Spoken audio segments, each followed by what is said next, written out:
ડભોઈના વેરાઈ માતા વસાહતથી શહેર તરફ આવતા મુખ્ય માર્ગ પર આવેલ નાળું છેલ્લા ઘણા સમયથી બેસી જતા સ્થાનિક રહીશોને વાહન ચાલકોમાં ભારે રોષ જોવા મળી રહ્યો છે.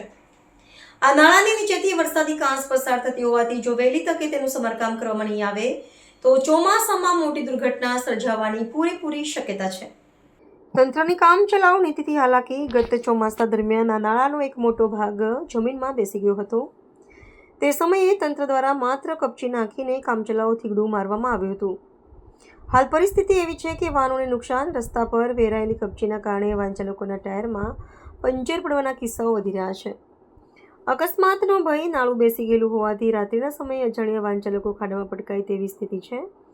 વરસાદી કાંસનું જોખમ, નાળાની નીચેથી કાંસ વહેતી હોવાથી સ્ટ્રક્ચર નબળું પડે છે જે ગમે ત્યારે ધરાશાયી થઈ શકે છે.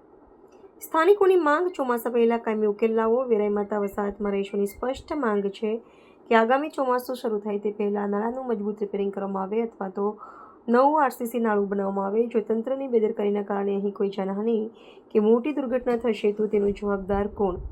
સ્થાનિક રહીશ હવે જોવાનું એ રહે છે કે વહીવટીતંત્ર ઊંઘમાંથી જાગીને વરસાદ પહેલાં જોખમી નાળાનું કામ પૂર્ણ કરે છે કે પછી કોઈ મોટી દુર્ઘટનાની રાહ જોવાય છે.